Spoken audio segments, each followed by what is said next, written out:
అయ్యో నేను వచ్చింది ఎక్కడికి? దేవుని సన్నిధికి.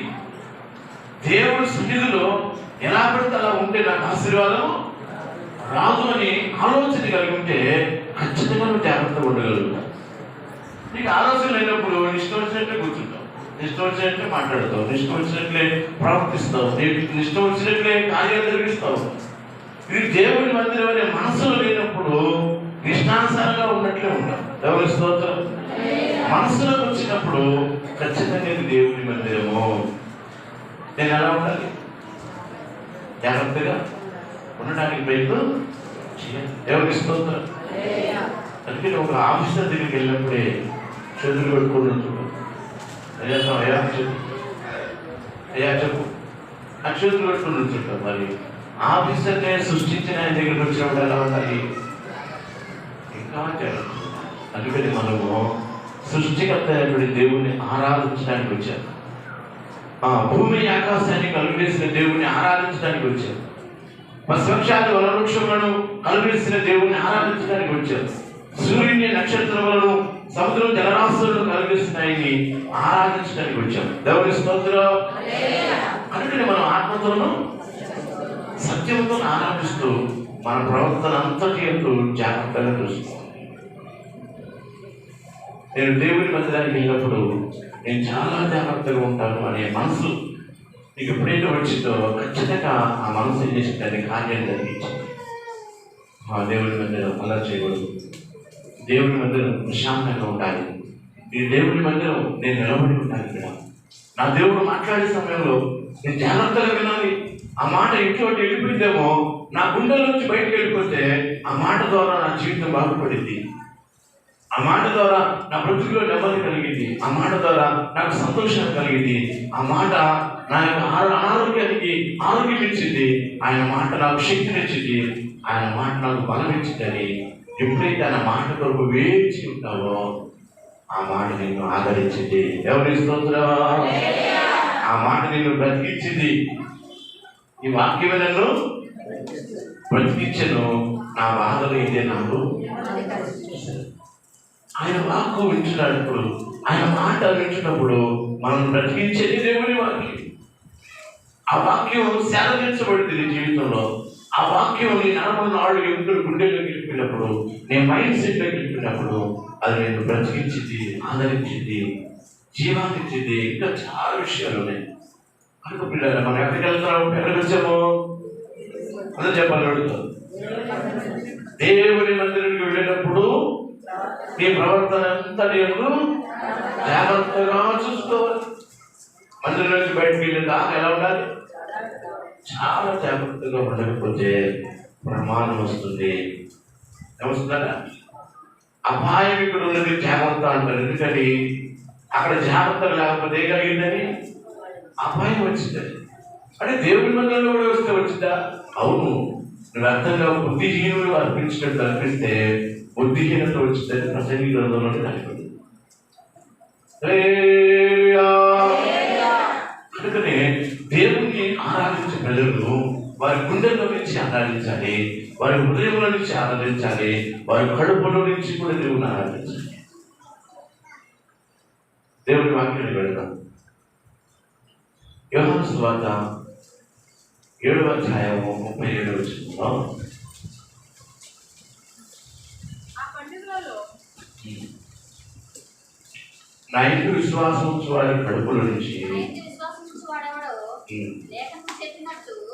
నా యందు విశ్వాసం ఉంచు వాడెవడో లేఖనములు చెప్పినట్లు వాడి కడుపులో నుండి జీవజల నదులు పారునని బిగ్గరగా చెప్తున్నాను. ఈ మాట బాగా వినాలి. అందరూ మహాగ్రంథాన్ని స్తోత్రాలు నామములో ప్రార్థిస్తున్నాను. ఈ మాట కొరకు ఎదురు చూస్తున్నాం.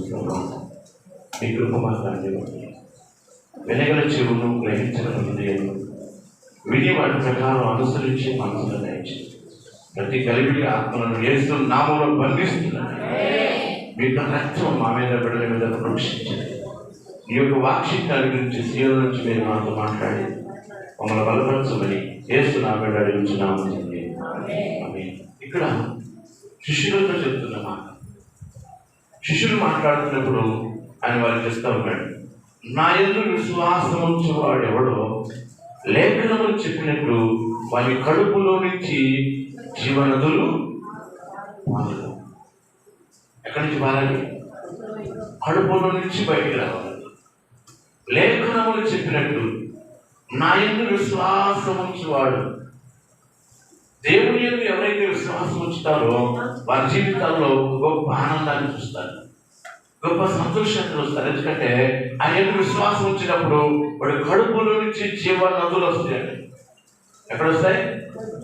జీవ నదులు బయటకు రావాలంటే ఈ కడుపు నింపండి నాభి సూత్రం నుంచి అది బయటకు రావాలంటే లోపలి నుంచి ఎట్లా వస్తుంది? కడుపు అనేది లోపల ఉంటుంది, లోపల నుంచి ఎలా వస్తుంది అంటున్నాడు ఆయన. కడుపులో నుంచి జీవ నదులు బయటకు వస్తాయంట ఆయన వరకు జీవించే వారి జీవితాల్లో. దేవుని స్తోత్రం. ఎలా వస్తాయంటే ఈ యొక్క పొట్ట మీద నాభి ఉంటుంది, ఈ నాభి సూత్రం కోయబడాలి.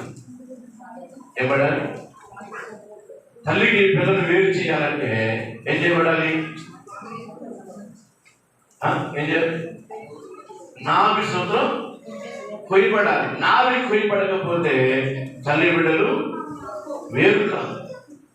లోకములను మనము దేవుళ్ళకు రావాలంటే లోకానికి మనము సిలువేయబడాలి. దేవుని స్తోత్రం. లోకములో ఉన్నటువంటి మన జీవితం అని మార్చబడాలి అంటే లోకానికి మనం సిలువేయబడాలి. నాభి సూత్రం కొయ్యబడాలి, ఉప్పు రాయబడాలి, బట్ట చుట్టాలి, స్నానం చేయించాలి. అప్పుడు దాకా తల్లి బిడ్డలు వేరుగా ఉండదు.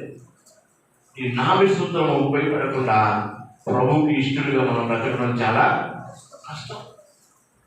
నాభి సూత్రం అంటే కొన్ని పేర్లు పెట్టుకుంటూ ఉంటారు లోకంలో. వాళ్ళు ఏమంటారంటే ఇంకా నాభి సూత్రం వేయబడలేదు, వీళ్ళు ప్రభువు నమ్ముకున్నారు కానీ పేర్లు మారలేదు, జీవితం మారలేదు, బ్రతుకు మారలేదు, మాట మారలేదు, పద్ధతి మారలేదు, క్రమాలు మారలేదు, అలవాట్లు మారలేదు. అంటే ఏంటంటాం? ఇంకా నాభి సూత్రము కోయబడలేదు. నాభి సూత్రం కోయబడితే దేవుడి కొరకే జీవించడానికి త్యాగం చేస్తాం. దేవుని స్తోత్రం. అప్పుడు యేసుని ఎప్పుడైతే విశ్వాసం ఉంచుతావో నీ కడుపులో నుంచి జీవధారలు బయటకు వస్తాయి, జీవ నదులు బయటకు వస్తాయి. జీవించే నదులు ఎప్పుడైతే లోపల ఉంటాయో అవి బయటకు వస్తూ ఉంటాయి. నువ్వు మాట్లాడుతున్నప్పుడు కానీ నీ ప్రవర్తన హావభావాలు కానీ అన్ని దేవుడి గురించి ఆలోచనలు వస్తాయి. దేవుని స్తోత్రం.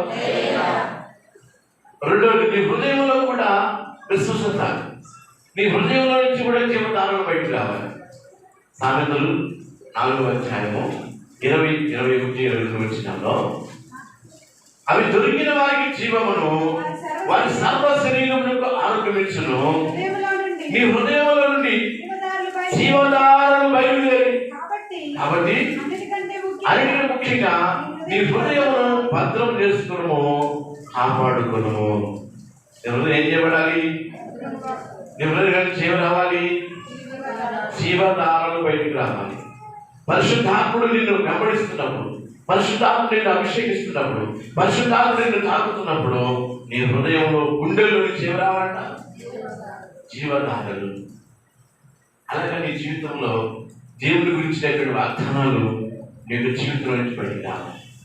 ఎందుకంటే నీ కడుపులో నుంచి రావాలి, నీ హృదయంలో నుంచి రావాలి, నీ నోట్లో నుంచి కూడా రావాలి. దేవుని స్తోత్రం. నోరు తెలుగు బాగా నిండుతారు. నీ హృదయం నిండిన దాన్ని బట్టి నోరు ఏం చేసింది? మాట్లాడుతూ ఉండదు. హృదయంలో ఏముండాలి? జీవ ధారలు ఉంటే బయటకి ఏమొస్తాయి? బయటకే వస్తాయి. ఊరు మంచిదే కానీ ఓటర్లు ఏమైంది? చెడిపోయింది. అంచనా మంచిదే అది ఊరంతా ఉప్పు నీళ్ళే. దేవుడికి చూసినా ఉప్పు నీళ్ళే, ఎక్కడ బోరేసినా ఉప్పు నీళ్ళు, ఎక్కడ బాగా చేసినా ఉప్పు లేని ఓట్లన్నీ ఏమైపోయినాయి? చెడిపోయింది. కనుక ఊరు మంచిదే, అందరూ బాగానే ఉన్నారు అని నీళ్ళే లేవు. దేవుడి స్తోత్రం. మన కొరత కాబట్టి కానీ ఆ నీళ్లను ఊటను ఏం చేస్తాడు? ఆయన మారుస్తున్నాడు అన్నమాట. మన నోట్లో హృదయంలో నుంచి కూడా బయటికి రావాలి జీవధారం. నువ్వు దేవుని భయభక్తులు కలుగుంటే నీవు ఒక జీవపు ఓటగా మారిపోవచ్చు. నీ జీవితం ఒక ఓటగా మారింది. అనేకులు నిన్ను చూసి శాంతించబడతారు. దేవుని స్తోత్రం. ఓట దగ్గరికి అనేకులు, మంచి దగ్గరికి అనేకులు వస్తారు. ఆ ఊటలు, తెరలేగల ఊటలు, మంచి ఊటలు నీ హృదయం నుంచి బయటికి రావాలి. దేవుని స్తోత్రం. ఒక బావిలో నుంచి చేదు నీరు రాదు, ఉప్పు నీరు కలిపి రాదు, మంచి నీళ్ళు రాదు. ఉంటే చేదు నీరు వస్తుంది, లేకపోతే మంచి నీళ్ళైనా వస్తుంది. రెండు కలిపి వస్తాయా? కలిపి వస్తుంది అంటే ఎవరు? బావిలో నుంచి రావు కానీ మనలో నుంచి వస్తాయి రెండు కలిపి. దేవుని స్తోత్రం. మన హృదయమైన బావిలో నుంచి చెడు వచ్చింది, మంచి వచ్చింది. ప్రభువే చెప్పాడు, నీ హృదయం అనే బావిని మంచి నీళ్ళుగా ఉంచుతావా, చెడు నీళ్ళుగా ఉంచుతావా, ఉప్పు నీళ్ళుగా ఉంచుతావా? ఏ నీళ్ళు కావాలి నీళ్ళ నుంచి? మంచి నీళ్ళు రావాలంటే మంచివాడైన యేసయ్యతో సహవాసం చేయాలి. దేవుని స్తోత్రం. ఉప్పు నీళ్ళు రావాలంటే లోకస్తులైనటువంటి వారితో సహవాసం చేస్తే చాలు. అసలు నమ్మకపోయినా పర్వాలేదు, నీళ్ళు ఉప్పు నీళ్ళు. మారాను దేవుడు మధురంగా మార్చాలి అంటే, మారాయటువంటి చేదును మధురంగా మార్చబడాలి అంటే మధ్యలో ఒక ఆయన రావాలి. దేవుని స్తోత్రం. మోషే ఒక రోజు ఇశ్రాయేలు ప్రజలందరూ కూడా నడుస్తున్నటువంటి మార్గంలోకి వెళ్ళినప్పుడు వాళ్ళందరూ ఒకసారి వచ్చారు. ప్రజలతో అన్నాడు, ఇవన్నీ మంచి నీళ్ళు కాదు, ఉప్పు నీళ్ళుగా ఉన్నాయి. మోషే గారు, ఈ ఉప్పు నీళ్ళు ఎలా తాగాలి? మేము ఉప్పు నీళ్ళ నుంచి మార్గం ఏది మాకు అంటే, లేదు. మోషే ప్రార్థించినప్పుడు అక్కడ ఒక కొమ్మ వేస్తున్నది. ఆ కొమ్మ నరికి మానవేయండి, అవి మధురంగా మారుతాయి. ఆ కొమ్మ వేసినప్పుడు ఏమైంది? ఆ కొమ్మ ఆ నీళ్ళలో వేయగానే, మారాలో వేయగానే ఆ మధురంగా మారడానికి కారణం ఏంటంటే, ఆ మారైనటువంటి చేదు నీరుని ఆ కొమ్మ పీల్చుకుంది. మధురమైనటువంటి నీళ్లను ఆ కొమ్మలో నుంచి ఇచ్చింది. దేవుని స్తోత్రం. ఆ కొమ్మే మన ప్రభువైన ఆయన చేదైనటువంటి అనుభవాలను ఆయన తీసుకుంటున్నాడు. ఆయనలో ఉన్న మధురాన్ని మనకిస్తున్నాడు. ఆయనలో ఉన్న మధురమైనటువంటి కార్యం ఇక్కడ మీరు చూడండి. ఏం చెప్తుంది మరి ఎదుట? అది ఎలా ఉంటుంది చూస్తానికి? చేదు. ఆ చెట్టు యొక్క గాలి వాతావరణం మనం పీలుస్తా ఉంటే ఏమొస్తుంది? మనకి మంచిస్తూ ఉంటుంది. మనలో నుంచి ఉన్నటువంటి చేతులు తీసుకుంటా ఉంటాయి. హల్లెలూయా చెప్పాలి. హల్లెలూయా. అలాగే యేసు పరిశుద్ధుడు. ఆయన మనకు పరిశుద్ధాత్మ కలిగినటువంటి జీవితాన్ని మనకి ఇస్తున్నాడు. చేదైన అనుభవం అనే పాపము, చేదు అనే భయంకరమైన చేదనే పాపాన్ని ఆయన తీసుకుని మన కొరకే కళ్ళల్లో రక్తాన్ని కాచి మనకు పాప విమోచన చేశాడు. ఇంకా అంటున్నాడు లేదు. ఇశ్రాయేలు బయలుదేరక ముందే ఆ చెట్టు అక్కడ వేయబడింది. ఇశ్రాయేలు బయలుదేరక ముందే చెట్టు వేయబడింది. నీకు మారాగా మారి నీ జీవితాల కొరకు మొదలుగా మార్చడానికి ఒక రోజు అక్కడ ముందు సమయాన్ని దాచించాడు. దేవుని స్తోత్రం. మనం అనుకుంటాం వేదికలా జరిగింది. లేదు, నీ కొరకు ముందుగానే దేవుడు ప్రణాళిక చేసి ఇచ్చాడు. నీ కొరకు ముందుగానే ఒక ఆశీర్వాదాన్ని సిద్ధపరిచి ఉంచాడు. నీ కొరకు ముందుగానే ఒక దీవెన దాచి ఉంచాడు. నీ కొరకు ముందుగానే ఒక మేలు దాచి ఉంచాడు. నీ కొరకు ముందుగానే ఒక కృప దాచి ఉంచాడు. ఆయన అది నువ్వు పొందుకోవడానికి సమయం రావాలి. మారా వచ్చిన తర్వాత కదా వాళ్ళ జీవితాలు మొదలుగా మార్చబడ్డానికి. మారా అనుభవాల్లో మన జీవితాలు ఉంటే చేదైన అనుభవాల నుంచి దేవుడు మొదలుగా మార్చగల సమర్థుడై. నీ ఓటలు మారాలి, నీ ఆలోచనలు మారాలి, నీ తలంపులు మారాలి, నీ ఊహలు మారాలి, నీ ఉద్దేశాలు మారాలి. అప్పుడు కడుపులో నుంచి జీవజల నదులు వస్తాయి. దేవుని స్తోత్రం. హృదయంలో నుంచి జీవధారలు బయటకు వస్తాయి. నోట్లో నుంచి జీవ వాక్కులు బయటకు వస్తాయి. అప్పుడు అనేకులు ఓటలు తాగినప్పుడు ఆనందిస్తారు. సార్ ప్రెసిడెంట్ ఏం చేశారు తెలుసా? ప్రభువారికి అడిగితే ఇర్మియాతో మాట్లాడుతున్నాడు 2వ అధ్యాయంలో. ఇర్మియా 2వ అధ్యాయం శబ్దం రాని పిల్లలు స్వాధీనపరచుకోండి.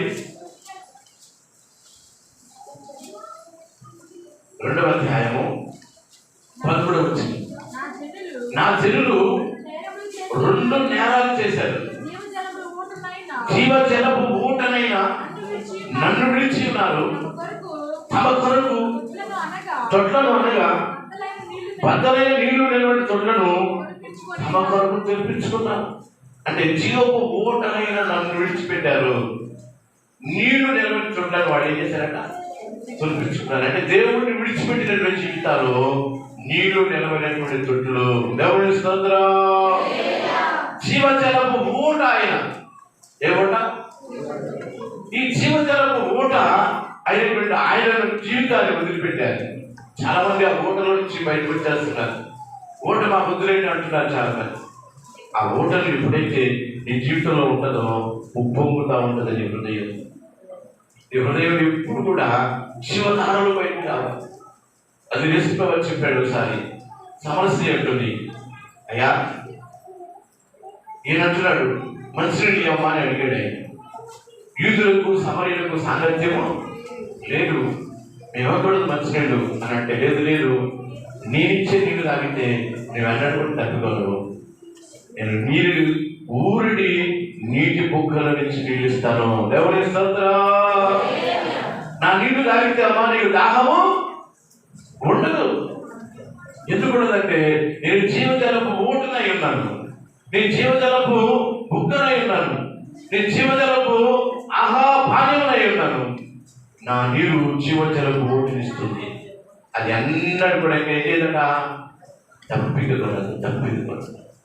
అందుకే ఆయన విశ్వాసం ఉంచి వారి కడుపుల నుంచి జీవజల నదులు వచ్చును.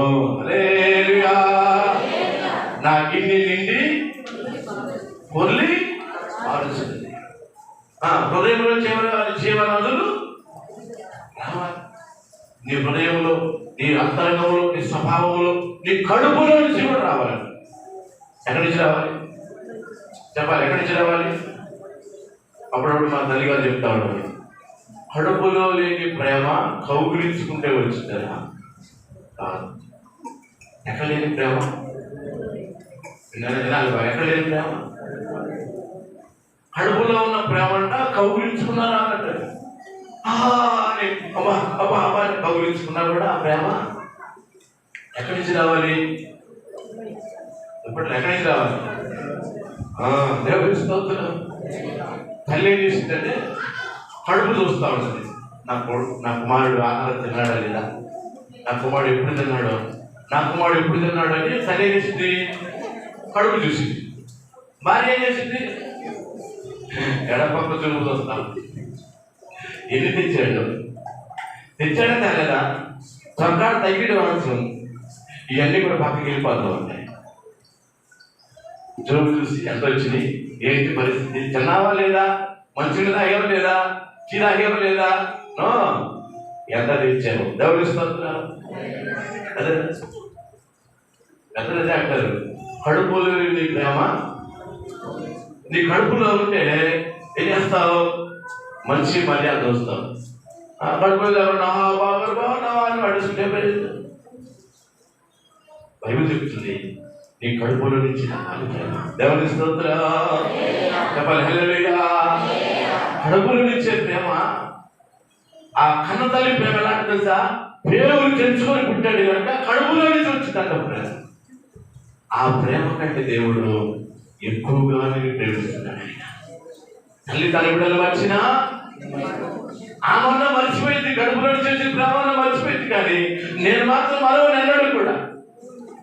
చూడుకో నా ఆలోచనలో నేను చెప్పుకుంటాను, ముడిమి వచ్చి వరకు కూడా నేను ఎత్తుకుని మోస్తాను.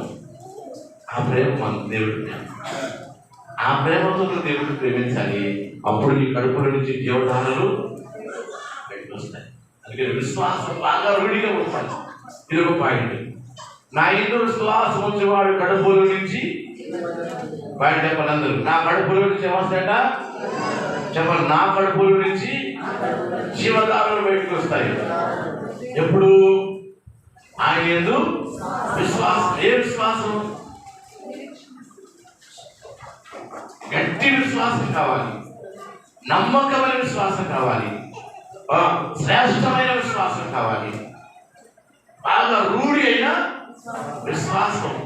ఆ దేవుని యొక్క విశ్వాసం ఉంచుతున్నాను, నా కడుపులోంచి దేవుడు అడిగి రావాలి, నేను పరిశుద్ధాత్మ అభిషేకాన్ని పొందాలి, నేను ఆత్మలో నింపబడాలి, అగ్నిగా మార్చబడాలి, అభిషేకించబడాలి, ఆత్మలో ఆనందించాలి, పరవశించాలి, దేవుని సన్నిధిలో గొంతులు వేయాలి అనే అభిషేక కొరకు ప్రార్థన చేస్తే, అది విశ్వాసం ఉంచితే లేఖనములు చెప్పినట్లుగా కడుపుల నుంచి బయటకు వస్తాయి. రెండో భాగం యోహాను సువార్త 14వ అధ్యాయం 12వ వచనం 11వ వచనం ఉంటారు.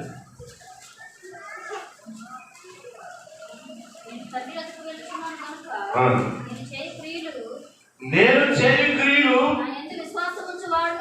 నా యందు విశ్వాసం ఉంచువాడును చేయను, వాటికంటే మరి గొప్ప కార్యాలు చేయను. దేవుని స్తోత్రం. ఇక్కడ బాగా వినాలి. యేసు ప్రభువు శిష్యులు చెప్తున్నాడు, మీ హృదయాన్ని కలవరపడనివ్వండి, నేను వెళుతున్నాను, ఆయన్ని కూడా విశ్వాసం ఉంచండి. నేను గొప్ప కార్యాలు చేశాను భూమి మీద. ఎలాంటి కార్యాలు తెలుసా? గుడ్డి వారికి చూపునిచ్చాను, మగవారికి నోరిచ్చాను, కాళ్ళు చేతులు లేని వారికి కాళ్ళు ఇచ్చాను, కుష్ఠరోగులను స్వస్థపరిచాను, దెయ్యాలను వెళ్ళగొట్టాను, రోగాలను బాగు చేశాను, చనిపోయిన వారిని తిరిగి లేపాను, మళ్ళీ అనేకమైన అద్భుత ఆశ్చర్య కార్యాలు చేశాను, సూచికలు చేశాను, మహత్కార్యాలు చేశాను, నీటిని ద్రాక్షరసంగా మార్చాను, నీళ్ళ మీద నడిచాను, గొప్ప గొప్ప కార్యాలు భూమి చేస్తాను. నేను నా యందు మీరు విశ్వాసం ఉంచితే నేను చేయి క్రియల కంటే మీరు ఇంకా గొప్ప కార్యాలు చేస్తారు. ఎవరి స్తోత్రం. ఎలాంటి కార్యాలు చేస్తామంట? యేసు ప్రభువు ఏం చేశాడు భూమి మీద? గొప్ప కార్యం. తన పిల్లలు ఇంకా ఏం చేస్తారంట? ఆ యొక్క ఆలోచన లేకుండా నా మొహం నేనేం చేస్తానండి, నేను ఒక గంట ప్రార్థన చేయలేదు, నేనేం చేస్తాను, సరిగా ఆరాధనకి రాదు, నేనేం చేస్తాను అని నీవేం చేసుకుంటావు? తక్కువ చేసుకుంటావు. ప్రభు నేను గొప్ప వ్యక్తిగా చేశాడు. ఆయన రక్తంలో కొనబడ్డ ప్రతి ఒక్క జీవితంలో అంట అనేకమైన గొప్ప కార్యాలు చేసే జీవితం చేస్తారు. దేవుని స్తోత్రం. నా యందు విశ్వాసం ఉంచేవాడు అని వాగ్దానం పట్టుకోండి, అడగండి. నా యందు విశ్వాసం ఉంచేవాడు నేను చేయ క్రియల కంటే నాకంటే గొప్ప కార్యాలు చేస్తారు. మీరు చేస్తారు లేదా? నేనేం చేస్తాను? నువ్వు ఒక విలువైన వ్యక్తివి, నీకు తెలియదు. నీకున్నటువంటి సామర్థ్యత నీకు అర్థం కాదు, నీకున్నటువంటి శక్తి నీకు తెలియదు, నీకున్న బలం నీకు తెలియదు. కానీ నువ్వు గొప్ప వ్యక్తివి. యేసు ప్రభువు భూమి మీద గొప్ప కార్యాలు చేశాడు. ఏ గొప్ప కార్యం చెప్పండి? చనిపోయిన వారిని మనం కూడా ఏం చేయాలి? బతుకున్న వాళ్ళని నమ్మాలి. అంతేనా? ఆయన చనిపోయిన వారిని తిరిగి లేచాడు, మనం ఏం చేద్దాం? బతుకున్న వారిని నమ్మాలి. అదే గొప్ప కార్యం. అవును, బతుకున్న వారిని నమ్మాలి. ఎందుకంటే వాళ్ళ అపరాధం చేత, పాపముల చేత చచ్చిన వారు ఉన్నారు. ఆ చచ్చిన వారిని చంపి మనం బ్రతికించాలి. దేవుని స్తోత్రం. చెప్పాలి హల్లెలూయా. గొప్ప కార్యం ఏంటంటే ఒక పాపిని రక్షించడమే గొప్ప కార్యం. గొప్ప కార్యం ఏంటి? నా యందు విశ్వాసం ఉంచేవాడు నాకంటే మరి యేసు ప్రభువు కంటే గొప్ప కార్యం మనం చేయాలి. ఆయన చెప్పాడు, నేను వెళుతున్నాను, నాకంటే మీరు గొప్ప కార్యం చేయండి భూమి మీద.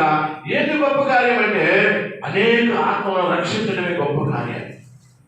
ఒక పాపి మారు మనసు పొందడం పరలోక దూతలతో దేవుడు పండుగ చేసుకుంటాడు.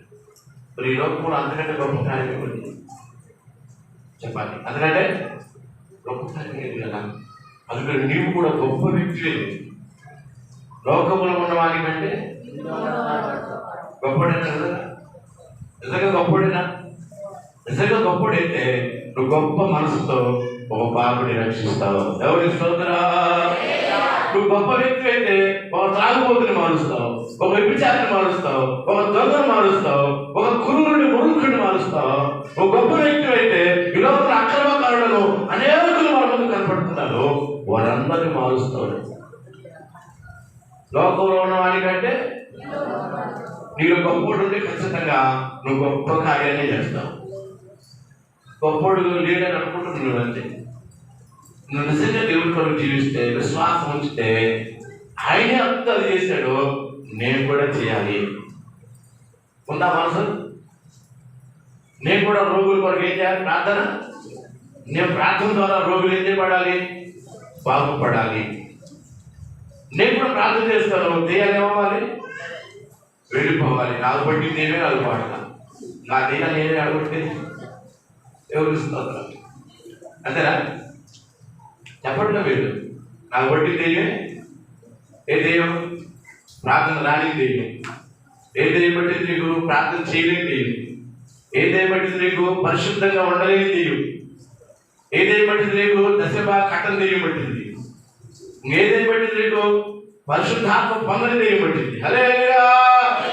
మరి దెయ్యాలు పట్టినప్పుడు ఏమవుతుంది? నీ దెయ్యం నువ్వే నిలబడలేకపోతున్నావు. నీకు కొన్ని దెయ్యాలు ఏంటంటే ఈర్ష్య అనే దెయ్యం, ద్వేషం అనే, కోపం అనే, అసూయ అనే, మత్సరం అనే, కపటం అనే, వేషధారణ అనే దెయ్యాలు హృదయాలు చొచ్చినప్పుడు అవి వెలగొట్టుకోవడం చాలా కష్టం.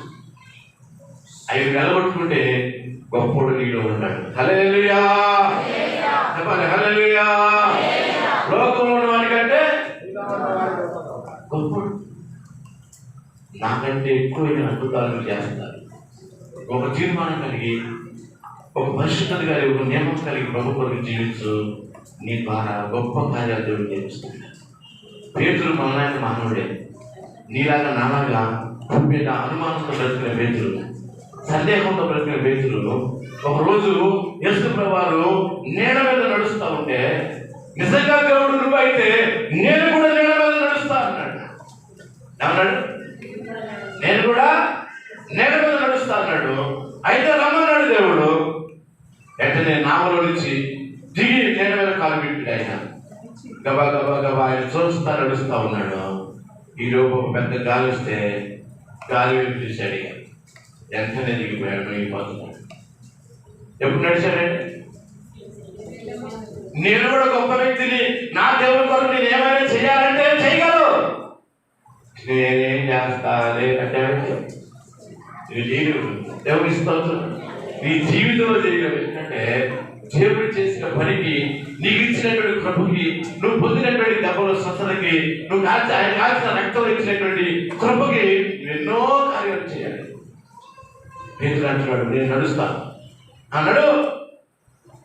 అన్నా మనం వెంటనే ఏమయ్యాడు? నేల మీద నడవలేదు, నడిచాడా? మరి మన ఎందుకు రావలేము? మనకు ఆ విశ్వాసం రావడం లేదు, మనకు ఆ నిరీక్షణ రావడం లేదు, మనకు ఆ తీర్మానం రావట్లా, మనకు ఆ ప్రతిష్ఠ రావట్లా, మన ఆ ధైర్యం లేదు. ఎవరికి స్తోత్రం.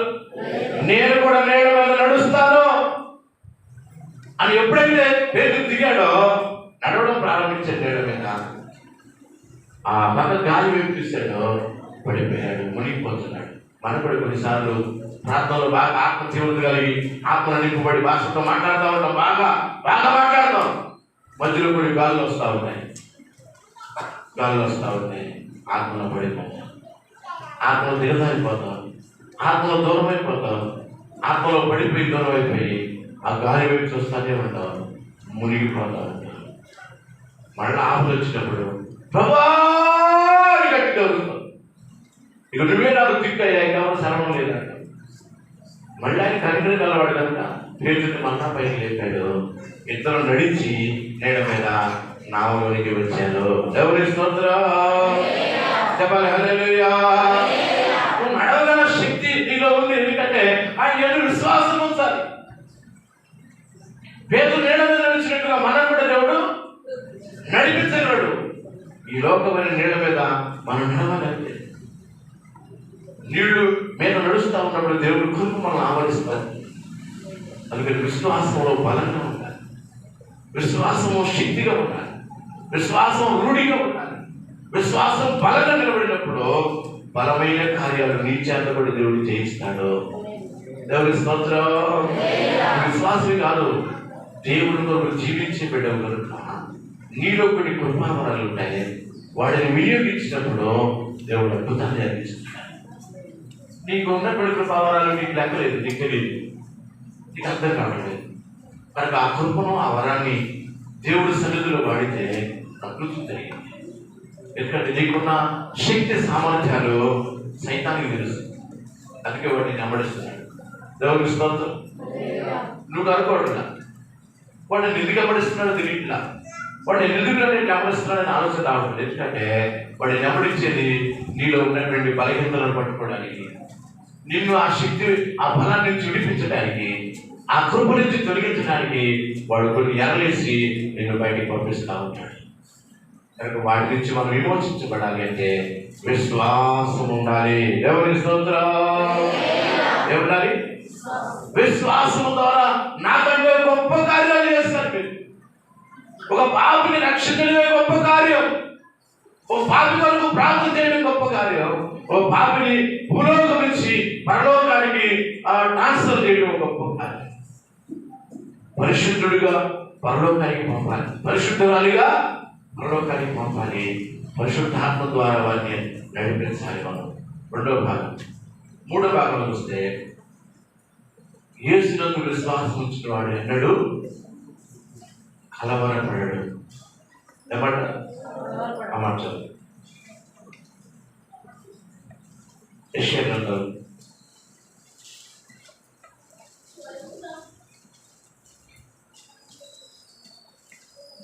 5 విశ్వాసం వాడు అన్నాడు కలవరపడాడు.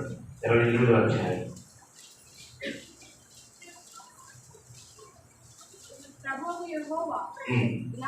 16వ వచనం. ఇలాగ సెలవిచ్చుచున్నాడు, సీయోనులో పునాదిగా రాతిని వేసిన వాడను నేనే, అది పరిశోధింపబడిన రాయి, అమూల్యమైన తలరాయి, బహు స్థిరమైన పునాది అయిన మూలరాయి అన్నది. విశ్వసించువాడు కలవరపడడు. దేవుని స్తోత్రం. విశ్వసించిన వాడు ఏం చేయట? కలవరపడ్డు. ఎందుకు? దేవుడు ఉన్నాడు కనుక. హృదయంలో కలవరం రాకూడదు. కలవరం వస్తే నిద్రపడ్డదు, కలవరం వస్తే బలహీనం అయిపోతుంది, కలవరం వస్తే ఒళ్ళంతా భయంకరంగా ముద్దు మారిపోయింది, కలవరం వస్తే మైండ్ సెట్ మారిపోయింది, కలవరం వస్తే నెమ్మది ఉండదు, సమాధానం ఉండదు, కలవరం వస్తే సంతోషం ఉండదు, కలవరం వస్తే నీరసం అయిపోతాం. చాలా మంది కలవరం ఏముండదు అనుకుంటే చెప్పాలి. ఏముండదు? కలవరం. కూర్చున్నా లేచినా కలవరం, పడుకున్నా కలవరం, నిద్ర కలవరం, కలవరిస్తూ ఉంటారు. దేవుని స్తోత్రం. మనము సైతాను గుండెలో కలవరం పుట్టించాలి. ఏం పుట్టించాలి? మనం కలవరం పడకూడదు, వాడి గుండెలో ఏం పుట్టించాలి? కలవరం పుట్టించాలి. ఒకసారి యేసు ప్రభువారు పుట్టాడని జ్ఞానులు, తూర్పు దేశంలో జ్ఞానులు ఏం చేశారంటే ఆ నక్షత్రాన్ని చూసి ఏ రోజు ఉన్నటువంటి యెరూషలేముకు వచ్చి ఆ నక్షత్రాన్ని చూస్తా మళ్ళీ ఏ రోజు దగ్గరికి వచ్చి, రాజుగారు మీ రాజ్యంలో ఒక రాజు పుట్టాడు, ఆ రాజు ఎక్కడున్నాడు మాకు సమాధానం చెప్పండి అయ్యా అన్నాడు. రాజు పుట్టాడని కానీ ఏ రోజు గుండెల్లో కలవరపడింది. ఈయన గుండెలో కలవరం వచ్చింది కాకుండా యెరూషలేము అందరి మీదకి ఏం తెచ్చాడు? కలవరాన్ని తెచ్చాడు. దేవుని స్తోత్రం. చదవమాట మత్తయి సువార్త 2వ అధ్యాయం. ఏ రోజు రాజు ఈ సంగతి విన్నప్పుడు అతడును అతనితో కూడా యెరూషలేము వారందరూ కలవరపడిరి. ఏమంటారంట? ఎవరు? రాజు పుట్టారని జ్ఞానులు చెప్తే, అరే నేనే రాజుని, ఇంకా ఎవడా రాజు పుట్టాడా? ఎవడా రాజు? ఎందుకు పుట్టాడు ఆయన అని ఏదో కలవరపడింది కాక సైన్యంలో కలవరం, సైన్యంలో కలవరం కాకుండా ఊళ్ళో యెరూషలేము అంతా కలవరపరిచాడు. దేవుని స్తోత్రం. అప్పుడప్పుడు చెప్తా ఉంటాం మీకు, తాను చెడ్డ కోతి వరమంతా చేసిందంట. తాను గుండెలో కలవరం ఉంటే ఊరంతా కలవరం తెచ్చాడు. చూసారా?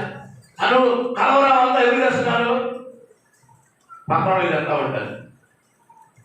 మన కలవరం ఉందండి, కలవరం బాగాలడానికి ఏదే ప్రార్థన చేయాలి. ఈయన కూడా కలవర పెడతా ఉంటాం. అరే మా ఇంటికి దమ్మ వచ్చాడు కానీ మళ్ళీ మీ ఇంటికి కూడా దమ్మ వస్తుంది అంటే వాడికి ఏమొచ్చింది? కలవరం. ఎవరి స్తోత్రం. ఇక మా వీధిలో కరోనా వచ్చింది కానీ మీ వీధిలో కూడా వచ్చింది కరోనా. నేను కరోనా కంటే భయంకర వ్యాధి వస్తుందండి. నేను జాగ్రత్తగా విన్నాను. దేవుని స్తోత్రం. చెప్పాలి హల్లెలూయా. ఏంటి కలవరం? గుండెల్లో కలవరం, ఊరందరికీ కలవరం. ఈయన కలవరం, పక్కవాళ్ళ కలవరం, ఊరందరికీ కలవరం. ఆ కలవరాల మధ్యలో ఉన్న ప్రజలను దేవుడు చెప్తా ఉన్నాడు, నా ఇందులో సృష్టించే వారికి కలవరపడడు. దేవుని స్తోత్రం. నువ్వు కలవరపడే పని లేదు. దేవుడున్నాడని, దేవుడు ఉన్నాడు. ఇప్పుడు రాష్ట్రంలో కలవరం, దేశంలో కలవరం, కుటుంబాల్లో కలవరం, వ్యక్తిగతంగా కలవరం, పిల్లల గురించి తల్లి కలవరం, తల్లిల గురించి పిల్లల కలవరం, భార్య గురించి భర్త కలవరం, భర్తల గురించి భార్య కలవరం, అనేక స్థానాల్లో కలవరం కలవరం కలవరం కలవరం. ప్రభు చెప్పాడు, మీ హృదయములలో కలవరపడనివ్వండి. హల్లెలూయా. మరి మన హృదయాలు ఏమవుతుంది? రోజు పడుతున్నాడు కదా, ఎందుకు ఏమవుతున్నా కూడా కలవరాల మధ్యలో ఉన్న కుటుంబాలు చాలా ఉన్నాయి. కలవరాల్లో ప్రజలు మగ్గిపోతా ఉన్నారు, కలవరపడుతూ ఉన్నారు. కలవరపడవద్దు నా ప్రియ సహోదరి సహోదరుడా. నువ్వు కలవరపడితే నీ జీవితంలో బలహీనం అయిపోతావు. నువ్వు దేవుడి యందు విశ్వాసం ఉంచు. దేవుని స్తోత్రం. కొన్ని కుటుంబాలు అడిగినప్పుడు వాళ్ళకి నెమ్మది ఉండదు, సమాధానం ఉండదు. ఎందుకు ఇలా జరుగుతుందంటే భార్య అంటది, నాకు నెమ్మది లేదు నా భర్తను బట్టి. భర్త అంటాడు, నా భార్యను బట్టి నాకేం లేదు, నెమ్మది లేదు, కలవరం వస్తుంది నాకు. ఇదిగో మా ఇంటికి వాళ్ళు వచ్చింది, అసలు నెమ్మదే లేదు మాకు. ఎవరైనా ఎవరు వచ్చింది? ఎవరి స్తోత్రం. మీరు ఎప్పుడైనా అడిగారు అత్త అల్లుడు కుటుంబం కోడలు అడిగి చూడండి. ఎప్పుడైనా కుటుంబాలకు వెళ్ళినప్పుడు, అమ్మ మీ కోడలు కొత్త కోడలు వచ్చిందంట, బాగున్నా అంటే ఏ కోడలు పాస్ చేయదు, వచ్చిన కానీ మా జీవితంలో నెమ్మది. ఏం చేస్తుందమ్మా? ఏమనండి, అంత అనుష్టమే అని అంటారు, అంత కలవరమే. ఎవరి స్తోత్రం. అది కోడల గురించి అత్త చెప్పింది. అతను అడిగితే కోడల గురించి చెప్పింది. కోడలు అడిగితే చెప్పింది, నేను ఆ ఇంట్లో అడిగి పెట్టానంటే మా అత్తగారు నన్ను సాధిస్తూ ఉంది, మా అమ్మ మా నాన్న అనవసరంగా ఇంటికి నన్ను ఇచ్చారు, నా పరిస్థితి ఏమైతే ఏమో. అది ఎవరు చెప్పింది? కోడలు. కొడుకు రెడ్డి అంటాడు, వాళ్ళిద్దరు చూడలేక నా పరిస్థితి అయిపోయిందండి. మామరెడ్డి అంటాడు, అయ్యా వాళ్ళ ముగ్గురు చూడలేక నేను తాగుపోతుంది అయ్యా. ఎందుకు తాగుతున్నారంటే ఇంటి బాగా ఏం లేదు, నెమ్మది లేదు, నాకు సమాధానం లేదు, కలవరమే, గొడవే. ఎక్కేది నా పరిస్థితి. తాగుతున్నాడు ఎందుకంటే నెమ్మది లేదు అంటాడు. మరి సీనియర్ ఎందుకు తాగుతున్నావయ్యా? ఎంఏ చదివో, బీడీ చదివో, బీకాం చదివో, ఇంజనీరింగ్ చేస్తావు, బీకా అనేక డిగ్రీలు చేస్తావు కదా, సీనియర్ ఎందుకు తాగుతున్నావు? నెమ్మది లేక తాగుతున్నాడు. నీకే తెలుస్తాను. ఇంటికి పోతానికి కలవరం నాకు నేను ఉద్దేశం. ఎవరు చెప్పుకోవాలి? ఆ పార్కులో పోయి కూర్చుంటాయి. ఎక్కడ కూర్చుంటాడు ఇంజనీర్? చెప్పండి. దేవుని స్తోత్రం. బాగా చదువుకున్నాడు సైకిల్ అవుతాడు, జాగ్రత్త గుర్తుపెట్టుకున్నాడు. ఏమవుతారట? సైకిల్ అవుతాడు. వాడు భార్యను పట్టించుకోడు, పిల్లలు పట్టించుకుంటాడు. వాడు ఇష్టమే కాదు. రాత్రి తల్లిదండ్రులు కూడా ఇస్తే అవసరం పడేస్తారు. మీకు తెలియదు ఆ విషయం. ప్రసంగి గ్రంథం చదువుకో. అధిక విద్య ఎక్కువైనా వాడికి నెమ్మది ఉండదు. దేవుని స్తోత్రం.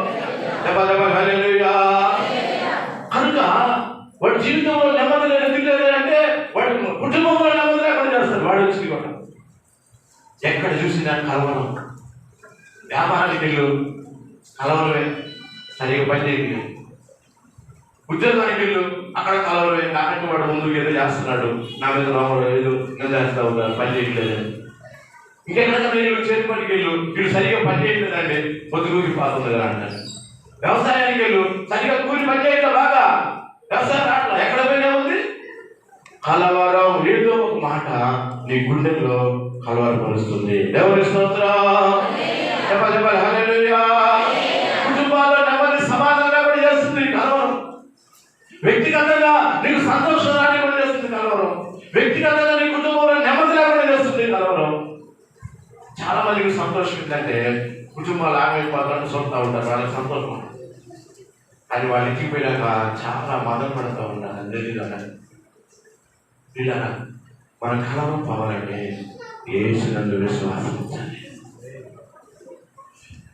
ఆయన విశ్వాసం వచ్చిన వాడు ఎన్నడూ ఏం చేయడట? కలవరపడడు.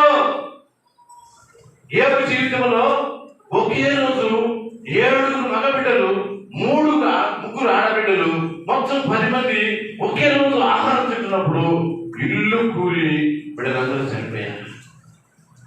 కలవరపడ్డాడా? చెప్పాలి, కలవరపడ్డాడా?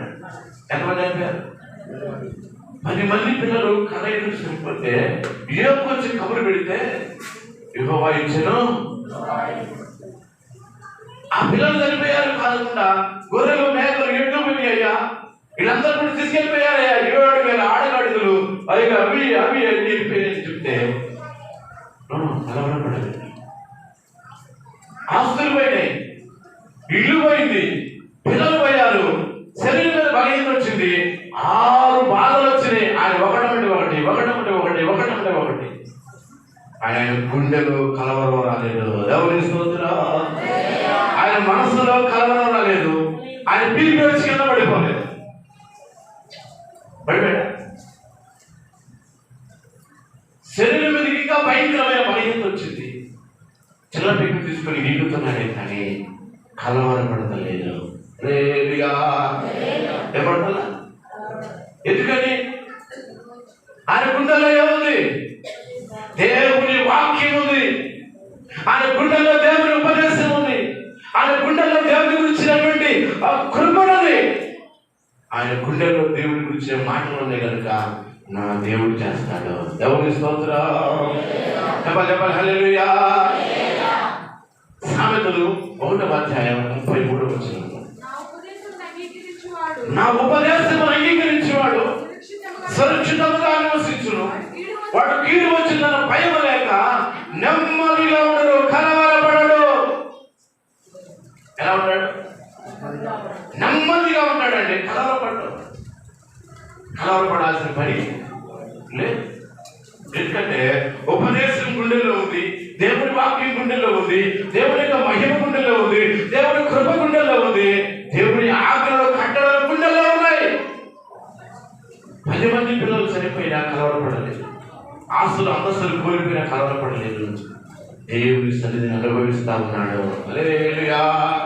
నా విమోచకుడిని, నా సజీవుడిని నేను కళ్ళారా చూస్తాను. యెహోవా ఇచ్చాను. చెప్పాలి అందరూ, యెహోవా ఇచ్చాను. మరి మనం చర్చిలో చెప్తున్నాం, ఇంటికి బాగా చెప్పాలన్నమాట. అది ఏం చెప్పాలి కాదు, ఇంటికి బాగానే ఈ వారం అంతా జయించాలి. కలవరాల మధ్యలో మన జీవితాలు ఉన్నాయి. భయంకర తుఫాను వస్తుంది, భయంకర రోగాలు వస్తున్నాయి, చెవులు భూమి మీద వస్తున్నాయి. 2-3 యాక్సిడెంట్లు కాదు, 10 యాక్సిడెంట్లు వేసుకున్నా బాగానే వస్తుంది. నిన్నే టీవీలో రిలీజ్ చేశారు మోడీ గారు. నువ్వు 10 యాక్సిడెంట్లు వేసుకున్నా బాగాలేదు. ఎందుకంటే నీ గుండెల్లో దేవుడి యొక్క వాక్యం లేకపోతే ఫెయిల్ అయిపోతాను. దేవుని స్తోత్రం. చెప్పండి హల్లెలూయా. దేవుడు హృదయంలో, మన హృదయంలో దేవుని వాక్యం గట్టిగా ఉండాలి. కుటుంబ పరిస్థితులు కానీ, బిడ్డల పరిస్థితులు కానీ, కుటుంబ వ్యవస్థలో జరిగే అనేకమైనటువంటి అవధానాలు కానీ, కుటుంబంలో ఉన్నటువంటి బలహీనతలు కానీ మనం వేరుస్తున్నప్పుడు కలవరపడద్దు. గుండె నిబ్బరంగా ఉండాలి. గుండె ఇప్పుడు ధైర్యంగా ఉండాలి. ఎందుకంటే ఇప్పుడు నువ్వు బహుధైర్యంగా ఉండాలంటే భయభక్తులు కలిగి ఉంటే బహుధైర్యంగా ఉంటావు. నీకు భయం భక్తి లేదనుకో, ధైర్యం ఉంటే నీకు కోల్పోతావు. సామెతలు 14వ అధ్యాయం 26వ వచనం. యెహోవా యందు భయభక్తులు కలిగి ఉంట బహుధైర్యము పుట్టించును, అటు వారి పిల్లలకు ఆశ్రయస్థానము కలదు. భయభక్తులు కలిగి ఉంట జీవపు ఊట. దేవుని స్తోత్రం. భయభక్తులు కలిగి ఉంటే ఏం పుట్టిందంటే నీకు బహుధైర్యం. కలవరం ఉండదు. మా అమ్మాయి నాకు మాట్లాడలేదు అన్నాడు. మాట్లాడకపోతే ఏమైంది? తండ్రి మాట్లాడకపోతే ఏమైంది? భార్య మాట్లాడకపోతే ఏమైంది? భర్త మాట్లాడితే ఏమైంది? పిల్లలు మాట్లాడకపోతే ఏమైంది? దేవుడు మాట్లాడకపోతే దిగులు పడు. దేవుని స్తోత్రం. దేవుడు మాట్లాడకపోతే ఉపవాసం ఉండవు. దేవుడు మాట్లాడకపోతే కాళ్ళు చేతులు పెట్టు. వాడు మాట్లాడతారు, ఇటు మాట్లాడతారు, దిక్కుపడి వాళ్ళకి చెప్పుకుంటే సిగ్గు. ఎవరు చెప్పుకుంటే తండ్రి దేవుడికి చెప్పుకో, దేవుడి పిల్లలకి చెప్పు, దేవుడు గొప్ప కార్యం చేస్తాడు. హల్లెలూయా, చెప్పాలి హల్లెలూయా. వాళ్ళు చెప్తే మాట్లాడతారు, ఎవరు మాట్లాడతారు? దేవుడు మాట్లాడాలి. నీ బలహీనతలు పక్కన చెప్పదు. నీకు నీ జీవితంలో నెమ్మది తప్పుడు సమాధానం వారు ఊరంతా డబ్బుతారు. ఏమంటారట? నీ కుటుంబానికి ఒక నాయకుడు ఉంటాడు, తండ్రి, అది చెప్తే ఆయన గొప్ప కార్యం చేస్తాడు. దేవుడి స్తోత్రం, చెప్పండి హల్లెలూయా. నీ కుటుంబంలో ఉన్న కలవరం పోవాలి అంటే యేసు నీ కుటుంబంలోకి రావాలి. నీ వ్యక్తిగత జీవితంలో కలవరం పోవాలంటే యేసు నీ గుండెలోకి రావాలి. నీ కుటుంబ వ్యవస్థలో దేవుడు గొప్ప కార్యం చేయాలంటే దేవుడు పాదాలు నీ కుటుంబంలో మోపాలి. దేవుడి స్తోత్రం, చెప్పాలి హల్లెలూయా. ఎవరు చెప్పాడా? ఎవరితో మాట్లాడారా? ఎవరి దగ్గర వచ్చిన స్నేహితులు ఎవరు ఇంకా కొట్టగొట్టారు. నువ్వు బైకుడు అయ్యా, నువ్వు ఆంటుడు అయ్యా, నువ్వు ఎలాంటి అయ్యా, నీ గురించి ఇచ్చాను. ఏం మాట్లాడలే, యెహోవా ఇచ్చాను. కలవరం నిన్ను వెంటాడుతుంది. ఆ కలవర పెట్టేదెవరు? దెయ్యం. ఆ కలవర పెట్టేదెవరు? నీలో ఉన్న పాపం. ఆ కలవర పెట్టేదెవరు? నీలో ఉన్న బలహీనతలు. ఆ కలవర పెట్టేదెవరు? నీలో ఉన్నటువంటి ఆజ్ఞలు కట్టడం లేవు కదా, నీకు వెంబడిస్తూ ఉంటాయి. ఆ కలవరాన్ని విడుదల పొందాలంటే యేసునందు విశ్వాసం ఉండాలి. నా యేసునందు నీ రోగం బయలుదేరిందని గుండె శరీరంలో నేను కలవర పెట్టింది. నీ బలహీనత తగ్గట్లేదు, ఈ రోగం తగ్గట్లేదు, ఎన్ని ఆపరేషన్ చేయించుకున్నా మళ్ళా రోగం వస్తుంది. ఏది నా పరిస్థితి? లేదు, నా యేసు అప్పగించు, నేను స్వస్థపరచుకోవా. నేనే ఎవరి స్తోత్రం. అమ్మా, నీ విశ్వాసమే ఎవరి 12 సంవత్సరాలు రక్తస్రావం కలిగిన స్త్రీతో మాట్లాడుతున్నాడు. ఈ 12 సంవత్సరాలు బట్టి ఆ రక్తస్రావం కలిగిన స్త్రీ కుటుంబంలో ఎంత కలవర పెట్టిందో, అనేక డబ్బులు వ్యయం చేసింది. చదువు అనమాట, మార్క్స్ 5:25. ఆ రక్తస్రావం స్త్రీ అనేకమైనటువంటి వైద్యుల చేత ఎన్నో తిప్పలు పడి తనకు కలిగినదంతయు వ్యాయం చేసుకుంది. ఎంత మాత్రము ప్రయోజనము లేక మరింత సంకటపడి కూర్చుంది. ఆమె దేవుడి గురించి విన్నదండి. గొప్ప దేవుడి స్తోత్రం. ఎన్ని సంవత్సరాలు చెప్పండి, అది చెప్పండి, చెప్పండి. ఎన్ని సంవత్సరాలు? 12 సంవత్సరాలు బట్టి రక్తం పోతా ఉంటే శరీరం అంతా బలహీనమైపోయింది. ఆమె స్కెల్టన్ లాగా అయిందేమో, మరి గాయపడి. మనుషులు ఉండేది 5-6 లీటర్ల రక్తం ఉంటుంది.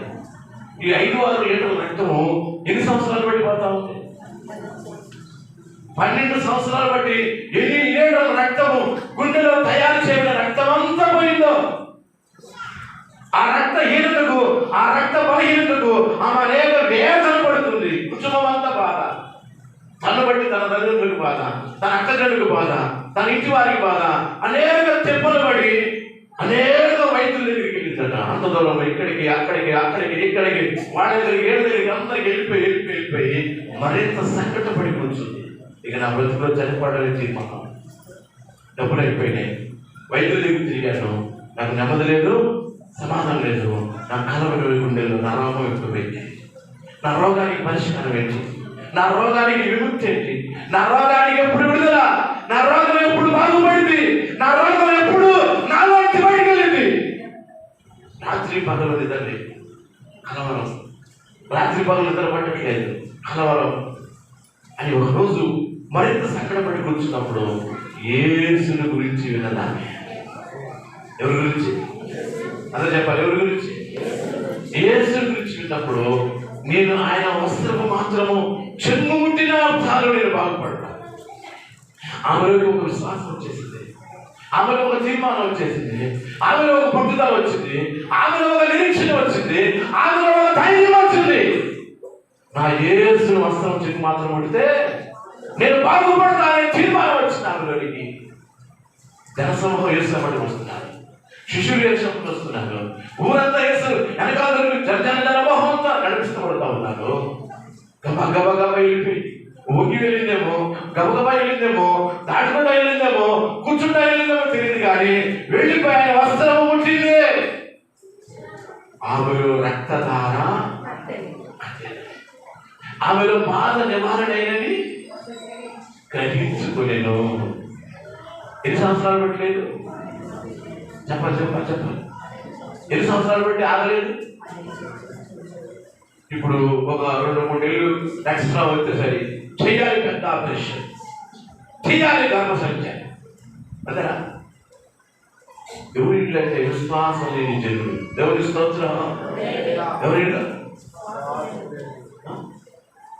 దేవుడు నీకు బ్లడ్ ఇవ్వాలి, దేవుడు నీకు రక్త ప్రోక్షణ చేయాలి, దేవుడు నీకు శక్తిని ఇవ్వాలి, బలాన్ని ఇవ్వాలి, దేవుడి కృపని ఆవరించాలి. అది మాయమైపోయింది. దేవుని స్తోత్రం చెప్పాలి. హల్లెలూయా. ఆమె ఎన్ని సంవత్సరాలు పట్టింది?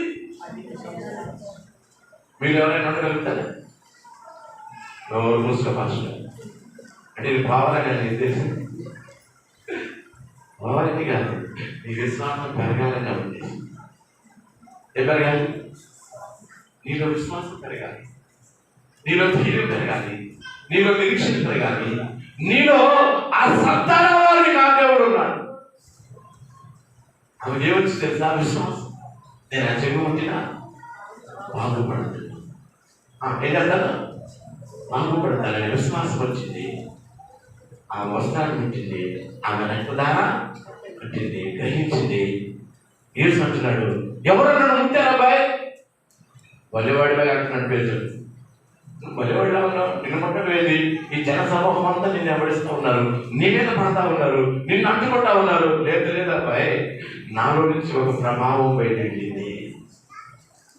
ఏం వెళ్ళిందంట? ఇట్లా తిరిగి అలా చూసేపటికల్లా నీదే అని వచ్చి వణుకుతూ, గడగడ వణుకుతూ, భయపడి ఉడుకు సాగిలపడి ఆమె సంగతి అంతా చెప్తుంది. దేవుడి స్తోత్రం చెప్పాలి. హల్లెలూయా. ఈ సంగతి ఎవరికి చెప్పాలి? పక్కింటోడికి చెప్పు. తెలియదా? వదినా ఒక్కొక్కరు బాగుంటుంది. నాకు ఇది సంగతి చెప్పు. నీ పక్కింటోడికి చెప్పమ్మా. ఇలాగ చాలా మంది వాళ్ళ బలహీనతలు, వాళ్ళ కుటుంబ వ్యవస్థను పాడు చేసుకోవడానికి కారణం పక్కింటోడే కారణం. దేవుని స్తోత్రం. వాళ్ళ కారణానికి ఎవరు? నువ్వే. నీ సంగతులు, నీ బలహీనతలు ఏసయ్య చెప్పు. అద్భుతుంది. నీకు ఎలాంటి రోగం ఉన్నా, రహస్య కార్యమైన రోగమైనా సరే పర్వాలేదు, నా యేసు నిన్ను బాగు చేయగలడు. దేవుని స్తోత్రం. ఆమె స్వస్థత కలిగింది. అంటే ఏమన్నాడు ప్రభు? నీ విశ్వాసమే నీవు సమాధానం గలదానివై పోపో. ఇక నువ్వు కలవరపడదు. నీ రోగం పోతే కలవరం ఉండదు, ఇక సంతోషంతో ఇంటికి వెళ్ళింది. దేవుని స్తోత్రం. అందుకని యేసు నందు విశ్వాసం వచ్చేవాడు అన్నాడు. ఇలా వాటిని నిర్ణయించుకోవాలి. యేసు నందు విశ్వాసం వచ్చేవాడు ఎవడు? కలవరపడడు. నువ్వు నిజంగా నీలో విశ్వాసం ఉంటే కలవరం నీ గుండెల్లోకి వస్తే రాదు. సైతాను కలవరం పుట్టించాలి. యేసు పుట్టగానే ఎవరికి వచ్చింది కలవరం?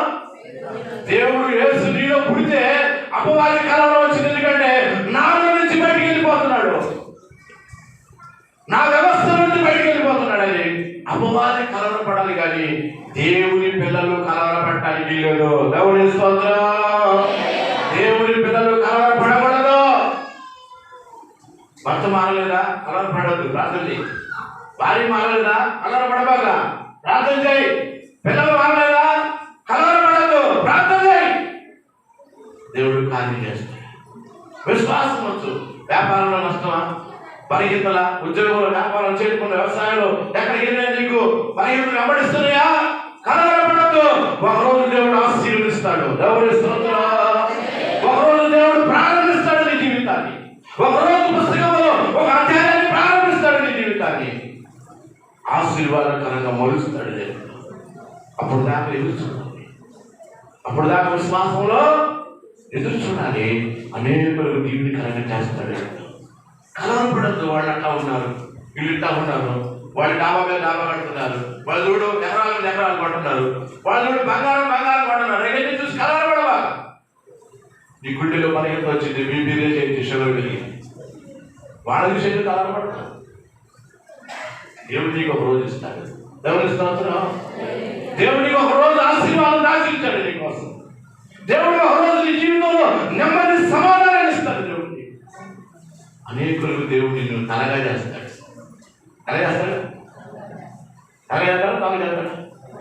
తలగా నిన్ను అనేకులకు తల మానికంగా చేస్తాడు.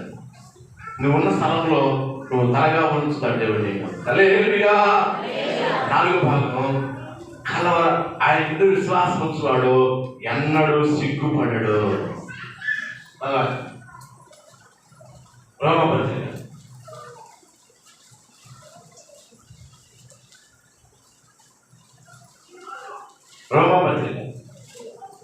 1వ అధ్యాయం.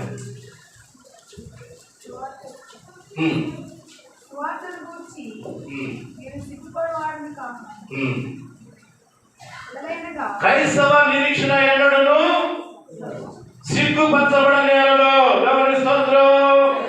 ఈ నిరీక్షణ ఎన్నడు నన్ను అమర్చదు. 1వ అధ్యాయము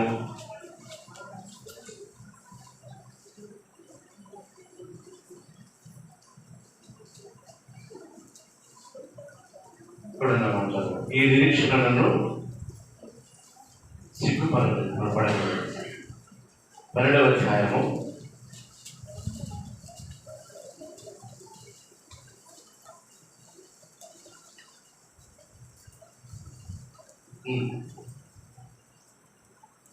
12వ అధ్యాయంలో నుంచి మాటలు ఉంటాయి. రోమపత్రిక, ఈ నిరీక్షణ నన్ను ఎన్నడను సిగ్గుపడనీయదు. దేవుని స్తోత్రం.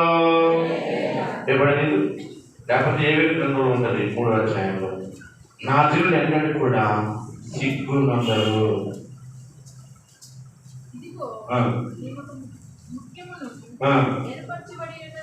నేను మాట చెప్తాను. 5వ అధ్యాయము రోమపత్రిక 3 నుంచి. అంతేకాదు శ్రమ ఓర్పు పరీక్ష నిరీక్షణ కలుగజేసినది. ఎదిగి శ్రమల యందు అతిశయపడదము. ఎందుకనగా ఈ నిరీక్షణ మనలను సిగ్గుపరచదు. నా విశ్వాసంతో ఎన్నడూ కూడా సిగ్గుపడనేరడు. హల్లెలూయా. నువ్వు దేవుని యందు విశ్వాసం ఉంచితే దేవుడు సిగ్గుపడలేదు. ఏమనేట సిగ్గుపడేటువంటి అర్థం, నువ్వు ఎప్పుడు కూడా నీ ముఖమును చిన్నబుచ్చినవాడు. హల్లెలూయా. మరి చూడండి, నాకు చూడండి, నీ ముఖం ఎన్నడూ కూడా ఆయన సిగ్గుపరచడు. ఎందుకంటే క్రైస్తవ నిరీక్షణ ఎన్నడూ సిగ్గుపడనివ్వదు. దేవుడు ఎందుకు చేయలేదని నువ్వు ఆయనకు జవాబు వేయకూడదు. దేవుడు చేస్తాడు. నువ్వు నిరీక్షణకు ఎదురు చూడాలి. నీ విశ్వాసం నిరీక్షణకు ఆధారమై ఉండాలి. నిరీక్షణతో కూడిన విశ్వాసం మన ఎన్నడబడి ఏదట ఎబ్రీ పత్రిక 11వ అధ్యాయం చదువుకో. ఆ మాట మొదటి మాట. అలాగే ఎబ్రీ పత్రిక 12వ అధ్యాయంలో విశ్వాసకర్తమైనటువంటి ఆయనే మనకు గొప్ప కార్యాలు చేయగలరు. అలాగే మన విశ్వాసము ద్వారా సిగ్గుపడలేడు దేవుడు.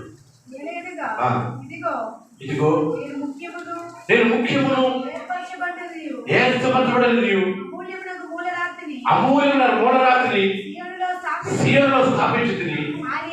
ఆయన యందు విశ్వాసం ఉంచువాడు ఏ మాత్రమును సిగ్గుపడడు. దేవుని స్తోత్రం. ఆయన విశ్వాసం ఉంచువాడు ఏ మాత్రము సిగ్గుపడడు.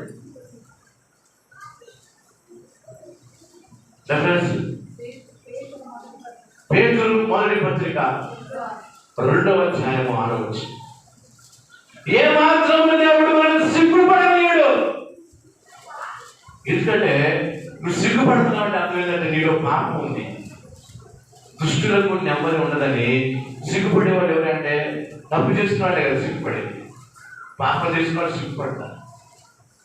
చాలా మంది చూడండి, అతిశయించాల్సిన విషయంలో ఏమన్నా సిగ్గుపడతారు.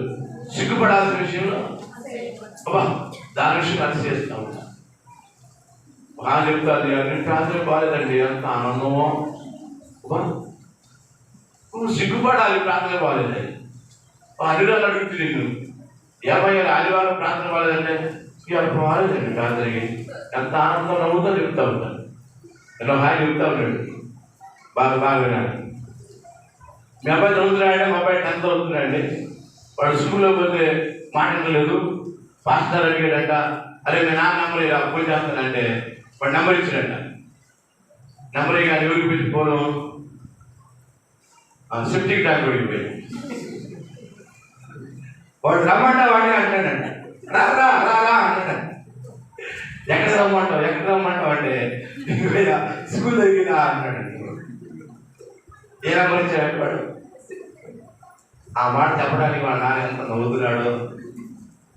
మా వాడు చదవట్లేదు, సిగ్గు రాట్లా. ఆ నెంబర్ ఇచ్చాడు నవ్వుతున్నాడు. నోరు పోయి అన్నాడు నా పాప వచ్చి. మీ ఓడు చదవట్లేదని బాధపడకుండా మా ఓడు ఏం చేశాడంట, సెప్టిక్ నెంబర్ ఇచ్చాడు చదువుతుంది. బాధ సంతోషంగా ఉందండి. చూసారా, సిగ్గుపడాల్సిన విషయంలో అతిశయంగా నవ్వుతున్నాడు. అతిశయించాల్సిన విషయంలో అమర్దలు లేక పత్రిక 1వ అధ్యాయం 4వ అధ్యాయం.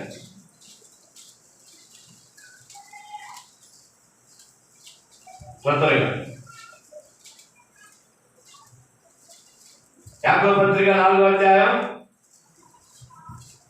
దాంట్లో నుండి ఫిలిప్పీ పత్రిక 3వ అధ్యాయం 19వ వచ్చింది. నాశనమే వారి అందం, వారి గడిపే వారికి దేవుడు. చూడండి, తమ సిగ్గుపడాల్సిన విషయంలో అతిశయపడుతున్నారు, భూ సంబంధమైన వైపు మనసు ఉంచుతున్నారు. దేవుని స్తోత్రం. సిగ్గుపడాల్సిన విషయం ఏమవుతున్నారట? అతిశయపడుతున్నారు. అతిశయపడాల్సిన విషయంలో సిగ్గుపడుతున్నారు. చూసారా, వాళ్ళ మనసు అంతా ఎక్కడ ఉంది ఇప్పుడు? భూ సంబంధం వాటి. సిగ్గుపడే విషయంలో దేవుడి విషయాలు అన్నాడు సిగ్గుపడకూడదు. దేవుడి విషయాలు అన్నాడు కూడా సిగ్గుపడ. ఎంఆర్ఓ ఉన్నాడు, ఆయన ఎప్పుడు కూడా సిగ్గుపడ్డాడు. రోజు వచ్చి మందిరం ఊడుస్తూ ఉన్నాడు. డ్యూటీ దిగడం ఆలస్యం. ఎంఆర్ఓ డ్యూటీ దిగడం ఆలస్యం. మందిరం వచ్చి చేసేవాడు రోజు ఊడుస్తూ డ్యూటీ అయిపోయాడు. ఎన్ని పనులన్నా ఉన్నాయి. ఎంఆర్ఓ డ్యూటీ చేసినాడు, ఏం చేయాలి? వచ్చి మందిరం ఊడుస్తాడు. సిగ్గుపడ్డాడు. చాలా మంది సిగ్గుపడతా ఉంటారు. చిన్న చిన్న పనులు దేవుడి పని చేయాలని కూడా ఏమైనా బాధపడికి సిగ్గుపడతా ఉంటారు. అందుకు మనం ఏ విషయంలో సిగ్గుపడని అడగకూడదు. హల్లెలూయా చెప్పాలి. హల్లెలూయా. క్రైస్తవ నిరీక్షణ అన్నాడు సిగ్గుపడలేవుడు. దేవుడు నేను సిగ్గుపడలేవుడు. నేను తలగా ఉంచుతాడు పరుస్తాడు. నేను తలగా ఉంచుతాయి. నువ్వు ఆయన వరకు జీవిస్తే చాలు, నేను ఒక తలగా చేసి దేవుడు ఆశీర్వదిస్తాడు. మరి సిగ్గుపడలేవు. మనం అతిశయించాల్సిన విషయం ఏం చేయాలి చెప్పాలి. సిగ్గుపడాలి. నా జీవితం ప్రార్థన లేదు, నాకు విశ్వాసం లేదు, పరిశుద్ధ జీవితం లేదు, నేను భయంకర వ్యక్తిని, నా జీవితం దేవుడుగా చేశాడు అని సిగ్గుపడాలి. నా దేవుడు నన్ను రక్షించాడు, ఆయన రక్తం చెప్పుకున్నాడు, ఆయన కృప నాకు తోడుగా ఉంచాడు, ఆయన కొరకు జీవితాన్ని కృపనిచ్చాడని అతిశయపడాలి. దేవుని స్తోత్రం చెప్పాలి. హల్లెలూయా.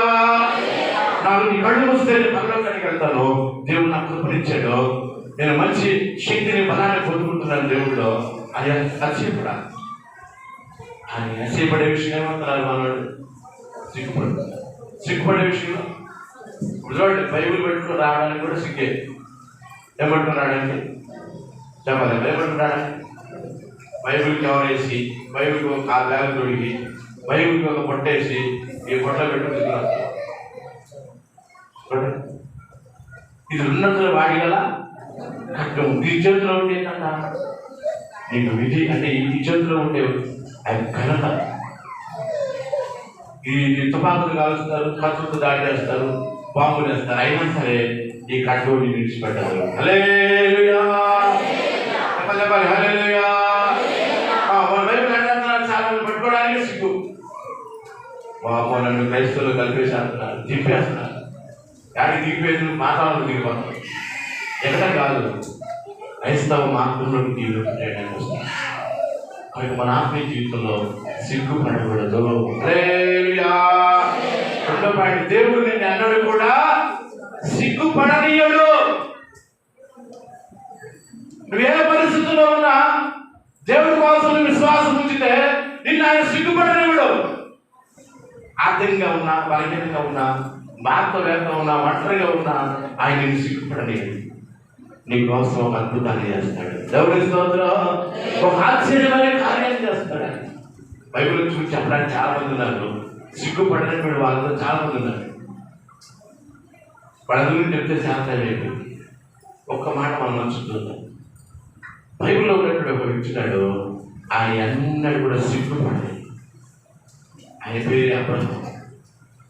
ఆయన కుమారుడు కొరకు 25 సంవత్సరాలు ఎదురు చూసిన ఇచ్చాడే కానీ సిగ్గుపడలేదు. ఆయన వాగ్దానం చేశాడు. ఆయన మనం కూడా మన జీవితాల్లో ఏదో కార్యం చేయాలంటే దేవుడు మనం ఒక నిరీక్షణ కలిగి ఉండాలి.